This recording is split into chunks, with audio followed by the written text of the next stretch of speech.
کۆگەمڕۆ لە وڵاتی بەریتانیا لە حەوشاری جیاواز خۆپشاندانێکی کرد بۆ پاڵپشتیکردنی کەیسی ئومێد بەرۆشکی لە هەمان کاتیشدا بەناحەق زیندانیکردنی شێروان شێروانی. ئەوەی جێگەی داخ و نیگەرانی ئێمە وەکو ڕێکخراوی داکۆک لە هەمان کاتیشدا چالاکوانان لە وڵاتی بەریتانیا دەبینین یاسا لە هەرێمی کوردستانی عێراق بە شێوازێکی مەتاتیانە دەکرێت بەبەری هەموو ئەو کەسانەی کە هەردوو حیزبی دەسەڵات بە نەیاری خۆیانی دەبینن. لەگەڵ ئەوەشدا ئازادی ڕادەربڕین هەتا بێت بەرتەسک دەکرێتەوە. جێگەی نیگەرانەکانی ئێمە لە ئاسیەکدایە کە دەمانەوێت پەیامی خۆمان وەکو چالاکوانان و ڕەوەندی کوردی لە وڵاتی بەریتانیا بگەێنینە حکوومەتی بەریتانیا و پەرلەمانی بەریتانیا تاوەکو لێپێچینەوە بکات لە هەموو ئەو بەرپرسانەی کە تێوە گلاون لە کەیسی ئومێد بەرۆشکی لە هەمان کاتیشدا شێروان شێروانی. ئەوەی جێگەی داخە گەورەکەیە بۆ ئێمە دەبینین کەسی یەکەمی یاسا، کەسی یەکەمی دەوڵات و کەسی یەکەمی حکوومەت کە خودی سەرۆکوەزیران مەسرور بارزانی کابینە ئەکسپایرەماوە بەسەر چۆکەیەتی کە تێوە گلاوە لە کەیسی شێروان شێروانیدا لە هەمان کاتیشدا دەبینین بە بڕیارێکی حیزبی نەک بڕیارێکی حکوومەت یاخود بڕیارێکی یاساییانە ئومێد بەرۆشکی لە هەمان کاتیشدا شێروان شێروانی لە دادگای دووهۆکەوە دەگوازرێتەوە بۆ دادگای هەولێر تاوەکو سزایەکی قورستر، تاوەکو سزایەکی سیاسیانەی حیزبیانەی خراپتر بەسەر ئەم دوو چالاکوانە و بەدەستسەر ئەم دوو ڕۆژنامەنووسەدا بچەسپێنرێ. بۆیە ئێمە لێرە دووپاتی دەکەینەوە وەکو ڕەوەندی کوردی لە وڵاتی بەریتانیا و چالاکوانان وەکو ڕێکخراوی داکۆکیش بە هەمان شێوە بەردەوام دەبین لە داکۆکیکردن لە تەواوی ڕۆژنامەنووسان و چالاکوانان لە هەرێمی کوردستان لە هەمان کاتیشدا خودی عێراق. هیوادارین کە لایەنە پەیوەندیدارەکانی وڵاتی بەریتانیا ڕێکخراوەکانی کۆمەڵگەی مەدەنی ڕێکخراوەکانی مافی مرۆڤ بێن بەدەم داواکەمانەوە و داوای دروستکردنی فشاری زیاتر بکەن لە ڕێگەی حکوومەت و پەرلەمانی ئەم وڵاتەوە لەسەر حکوومەتی هەرێمی کوردستان بۆ ئازادکردنی هەردوو چالاکوان و ڕۆژنامەنووسی دیار ئومێد بەرۆشکی لە هەمان کاتیشدا شێروان شێروان. بەداخەوە لە هەرێمێکی کوردستاندا کە دادگاکان و دیموکراسی و تەنها ناوێکە و هیچ کارێکی پێ ناکرێت و تەنها کەڤەرێکە بۆ ڕشتپۆشکردنی کارە قێزەونەکانی دەسەڵات وەک لای هەمان ئاشکرایە ماوەی درێژکردنەوەی زیندانیکردنی شێروان شێروانی و ئومێد بەرۆشکی دوورە لە بڕیاری دادگاکانەوە و تەنها لەژێر بڕیاری حیزب و میلیشیا چەکدارەکانەوە ئەو بڕیارە دەرکراوە و ئەو دوو دەسەڵاتە زیاتر لە 30 ساڵە بە هەموو گڕوتینێک هەوڵەدەن بۆ بڕینی بێدەنکردنی چالاکوانان و ڕۆژنامەنووسان و ئازادی خوازان، تیرۆرکردن و تۆمە دروستکردن و زیندانیکردنیان لەلایەن دەسەڵاتەوە ئەرکی پیشەییانە. ئێمە وەکو ڕێکخراوی دانەکۆک ئیدانی و کارە قێزەوناکەن دەرەق بە ڕۆژنامەنووس شێروان شێروانی و ئومێد بەرۆشکی کە پارتی دیموکراتی تیرۆریستی مافیا کە هەسا بە دەرەکشنەوەی ماوەی زیندانیان بۆ ئەو دوو ڕۆژنامەنووسە بەداخەوم کە لەو وڵاتە دوو دەسەڵاتی مافیا حکومەکەکردنیان ڕێکی ئازادە بێگە ڕێکی ئازادە بێ و ئەم دوو ڕۆژنامەنووسە ملێکن سەرەتا بە ناوی خۆی گەورە میهرەبان دەستخۆشی لە هەموو ئەندامانی ڕێکخراوی داکۆکەین بۆ ئەمڕۆکە 5/8/2025 بۆ داواکارین لە مافی مرۆڤ بەدواچوونی بکەن بۆ شێروان شێروانی ئومێد بەرۆشکی بەزوود بە ئازادکردنی. ئێمە وەک ڕێکخراوی داکۆک ئەوڕۆ هەستاین بەگربوونەوەیەک لە شاری بێرمیگام لە دژی دوو دەسەڵاتی بنەماڵەی میلیشیا پارتیوێکێتی کە بە ناحەق شێروان شێروانی و ئومێد بەرۆشکیان لە زیندان کردو و ماوەی زیندانێکەشیان درێژ کردوتەوە. ئێمە لێرەکەدا دەنگی ناڕەزایی خۆمان ئاراستەی هەموو مافێکی مرۆڤ و هەموو ڕێکخراوێک دەکەین بۆ ئەوەی ئازادی بۆ دوو ڕۆژنامەنووسە و ئێمەش وەک ڕۆژنامەنووسێک و ڕخنەی ئەو کارەیان دەکەین. سپاس. بەداخەوە مەتاوانێکی گەورەیە بەرامبەر هەردوو چالاکوان و ڕۆژنامەنووس شێروان شێروانی و ئومێد بەرۆشکی دەکرێت. بە چەندەها جار دووبارە کراوەتەوە و هیچ مافێکی مرۆڤی بەهای ئینسانەکان بەدی ناکرێت تەنها وەکو ڕقوکینەیەک بەکاردێنێت دەیانەوێت کەرامەتی بشکێنن بەم ئەم دوو چالاکوانە بەبێ هیچ بنەمایەک دەستگیر کراون تەنها لەبەرەوەی دژی دەسەڵاتی گەندەڵی حکوومەتی هەرێمی کوردستان وەستاونەتەوە بەڕاستی ئەمە شەرمە بۆ دەسەڵاتی حکوومەتی هەرێمی کوردستان کە دیعای دیموکراسی دەکات و دەڵێت یاسا سەروەرە لە کاتێکدا هیچ بەهای ئەخلاقیەک و ئینسانی لەگەڵی ناگونجێ بەڵکو بۆ پەڕی نامرۆڤانە بەرامبەر ئەم دوو چالاکوانە دەکرێت کە ئەمانەی چێکن لە هەزارها قوربانیانەی کە دەسەڵات کردوونی ئێمە داوا لە هەموو ڕێکخراوە جیهانەکان و ڕێکخراوە مرۆڤیەکان دەکەین کە فشارێکی وا بکەن کە بە زووترین کات ئازاد بکرێن و ئەمانج نەبن بە قوربانەکان دەسەڵات هەرێمی حکوومەتی کوردستان. من وەکو ئەندامی ڕێکخراوی داکۆک ئەمڕۆ لەگەڵ هاوکارانم و ئەو چالاکوانە بوێرانە هەڵساین بە ئیدانەکردنی درێژکردنەوەی ماوەی زیندانی کاکە شێروان و کاکە ئومێد هیوادارین بە زووترین کات ئازاد بکرێن. یعنی حکومەت بەچی پێش دەکەوێت حکومەت بە ڕەخنەگرتن پێش دەکەوێت ڕەخنەگرتنیش چێ ڕەخنە بگرێ لە کوردستان یان ڕۆژنامە نووسە یان پەرلەمانتارە ئەگەر ئێوە و دوو دەنگەش کب بکەن کەواتە ئێوە فیرعونی ئەو سەردەمەن یعنی خۆتان پێ کاملە کەسێک ئەگەر خۆی پێ کامل بێ لێی دەڕژێت جۆگە کە پڕ بوو ئاوەکە بە چواردەوری خۆی ئیسیفادە بە چواردەوری خۆی دەگەێنە بەس حکوومەتی مە ئیسیفادەکە دەداتە مێردەکانمان تورکیایە و ئێرانە و سووریایە و یعنی ئەو هەموو مێردانیان لە بۆمە دروست کردیە هیواداریم بە زووترین کات دەنگمان بگە یعنی هیچ هیوایەکیش نییە و قسانە دەکەم بەس هیوادارم بگات دەست کوردم بۆ حکوومەتی هەرێمی کوردستانی ماوە بەسەرچوو چیتان نەکرد ئەوەی من دەیڵێم مەتەڵێکە کوێرین و خاوەن چاوین ڕێ ئەەکەین و قاچشکاوین خاوەن دەست و دەست بەستراوین خاوەن دەست و دەست بەستراوین پرسیار ئەەکەم ئەگەر هەین و ئەگەر ماوین کێ دیوێت لەم سەرزەمینە ئەگەر ژیاوین بێدەنگ بین و قسەش بکەین هەر کوژراوین دوای داوای حەقیش بکەین هەر لە نێو زیندانین پرسیار ئەەکەم بە ئاماژەی زۆر واڵا کێ لە ژیانی خۆی دڵنیایە تا ئەم دەقەی ماوە ئەمانەی ئەیڵێم دەبڵێن ڕووی نەداوە ڕۆژنامە نووس و چالاکوان شەهید نەکراوە مامۆستای ئاینی ڕیشی نەسووتاوە گەنجی وڵاتەکەم دەربەدەر نەکراوە مامۆستای بێموچە شەقی تێ هەڵ نەدراوە مانەوەی ڕۆژنامە نووسان درێژکردنەوەی ماوەی مانەوەی ڕۆژنامە نووسان لە زیندان ئاماژەیەکی دووبارە خراپە بەو سیستەمە حکومڕانیە فاشلەی دەسەڵاتی هەرێمی کوردستان کە لەگەڵ ڕۆژنامە نووسانی ئەکا بەداخەوە لە هەرێمی کوردستان دۆخێکی خراپ هەیە ناقانونی هەیە نایاسایی هەیە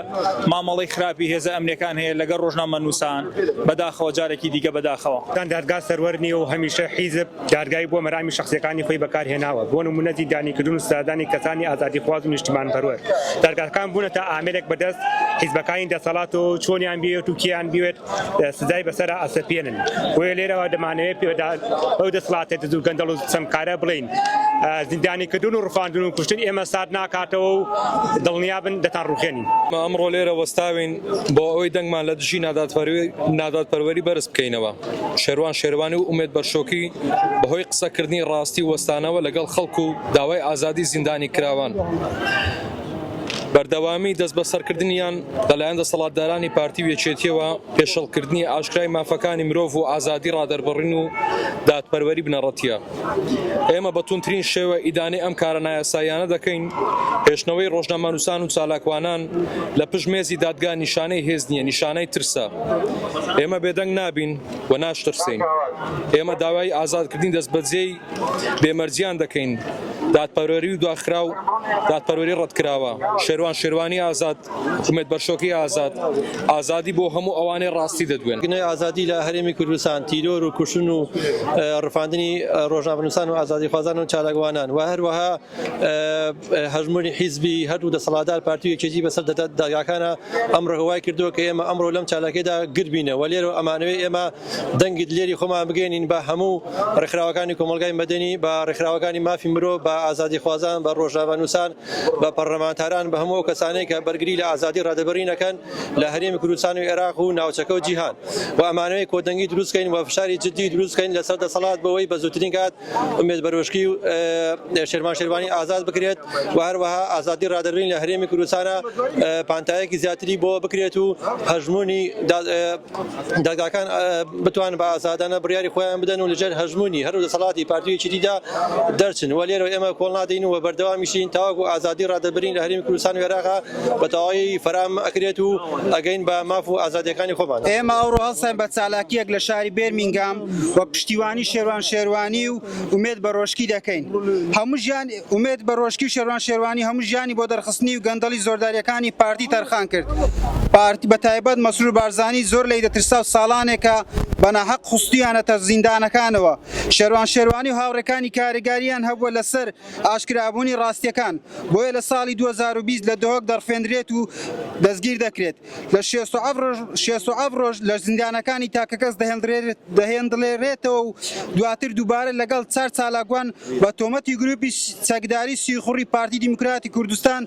ترسی لە هەر ڕەخنەگر و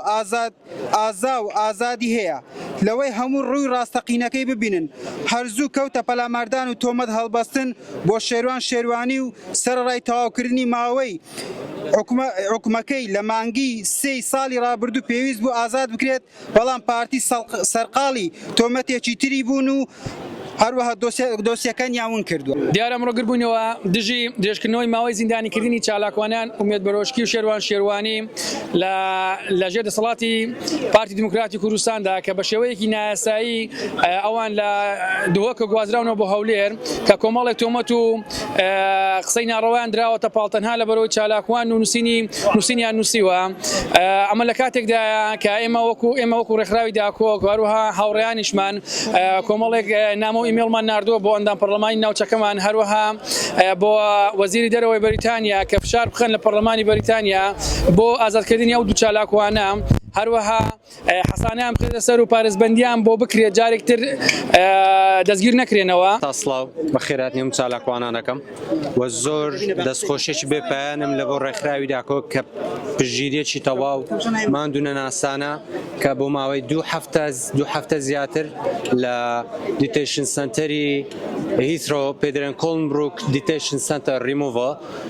کە لەوێ دەست بەسەر بووم. ڕێکخراوی داکۆک ئەنجومەنی بێرمینگام بە تایبەتی کاکە دانا و کاکە کۆژین کە بەڕاستی ماندوونە ناسانە بە یەک چاو سەیری هەموو ئەندامەکان دەکەن و بەڕاستی یارمەتی دەرن. زۆر دەستخۆشیان لێ دەکەم. هیوادارم هەر ساغ و سەلامەت بن بە خێراتنی هەموو شتان. چالاکوانێک و ئەندام لە ڕێکخراوی داکۆک بە ئەرکی خۆمی دەزانم کە پشتگیری لەو دەنگە ئازادانە بکەم کە بە ناحەق خراونەتە کونجی زیندان. وەک دەبینین ئەمڕۆ وەک چالاکوانان کۆبوونەتەوە و دژی بڕاردانی درێژکردنەوەی ماوەی زیندیانانی دوو ڕۆژنامەوان و چالاکوانی بوێری هەرێمی کوردستان شێروان شێروانی و ئومێد بەرۆشکی کە بەداخەوە لەلایەن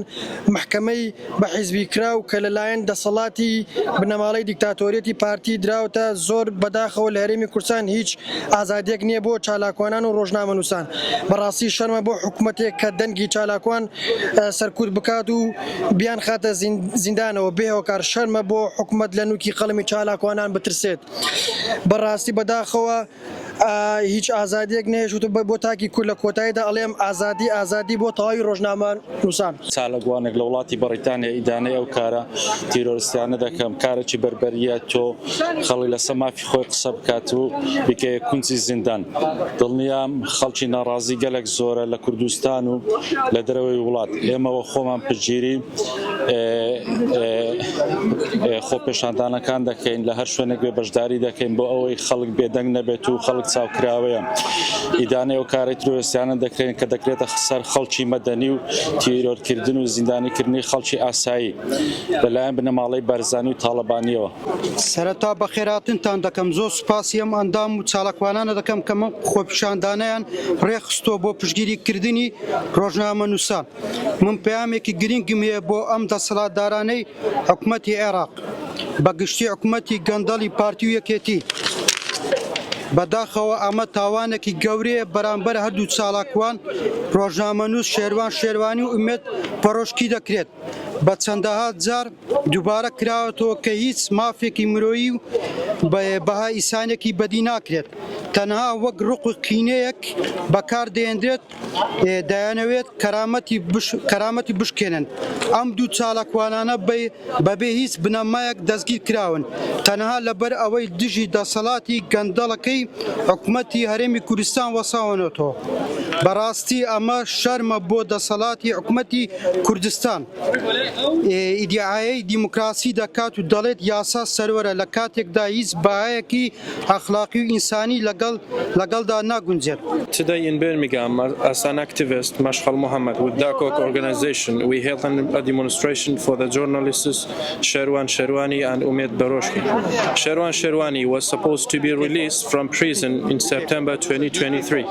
Just 2 months before his release, the court gave him an extra 4 years, which was totally unfair. As of now, August 2025, he is still in prison, serving his extended sentence. And Omid Baroshki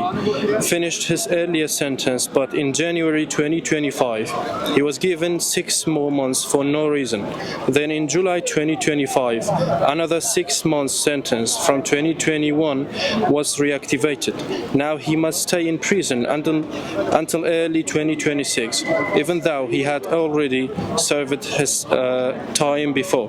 That's the life of activists and journalists in Kurdistan region of Iraq under the rule of PUK and KDP. ئەمڕۆ گرتبوونیەکمان ئەنجامدا لە دژی دەسەڵاتی کوردی بە گرتنی براکانمان لە زیندان شێروان شێروانی و هاوڕەکانی شێروان شێروانی دەبێت نە بەڕوویەکی سزادرا و بەڵکو بە نمونەیەکی قورس وەک ڕخنە و نووسینی ڕاست دەبینرێت ئەگەر پەیوەندیدارانی ڕۆژنامەوانی بکەین بە دیموکراسی ئەوە پێویستە دەستگیرکردنی شێروان شێروانی ببینرێت وەک هۆشیارکردنەوەیەک نەک وەک ئەنجامدانی تاوانێک. ئەمە وەکو چالاکوانانی ڕێکخراوی داکۆک هەستاین بە گربوونەوەیەکی هەمنانە ئەوڕۆ دژی زیندانیکردنی شێروان شێروانی و ماوەی درێژکردنەوەی زیندانیکردنی شێروان شێروانی و ئومێد پەرۆشکی چالاکوانانی هاوڕێم ئاماژەیان بە زۆشتی گرنگدا بەڵام من بە کورتی دەمەوێت ئاماژە بەوە بدەم کە ئەوەی یەکێتی و پارتی دەیکەن دیکتاتۆریەتێکە لە بەرگی دیموکراسیدا بە هەر جارێک درێژکردنەوەی ماوەی زیندانیکردنی ئەو چالاکوانانە ماوەی خۆیان وەکو دەسەڵاتێکی شک سواردوو درێژ دەکەنەوە لە دەسەڵاتی حکومڕانیدا ڕەنگە ئێوە بتوانن هەموو ڕۆژێک دەنگێک بێدان بکەن بەڵام دەبینن کە دەیان هەزار دەنگی دیکە نوێ هاوشێوەی هاوچەشنی شێروان شێروانی و ئومێد پەرۆشکی دروست دەبێ بۆیە ئێمە هەرگیز بێدەنگ نابین و هەرگیز لێرە ڕاناوەستین. ئەمڕۆ لە شاری بێرمینگام مەسەن بە ئەنجامدانی خۆپیشاندانێک دژی ئازاد نەکردنی شێروان شێروانی و ئومێد بەرۆشکی ئێمە وەکو چالاکوانان ئیدانەی ئەو بڕیارەی حکوومەتی هەرێمی کوردستانەکەین کە هەستاون بە درێژکردنەوەی ماوەی زیندانی شێروان شێروانی و ئومێد بەرۆشکی زۆر بەتوندی ئیدانەی ئەو بڕیارەکەین ئازادی بۆ شێروان شێروانی و ئومێد بەرۆشکی.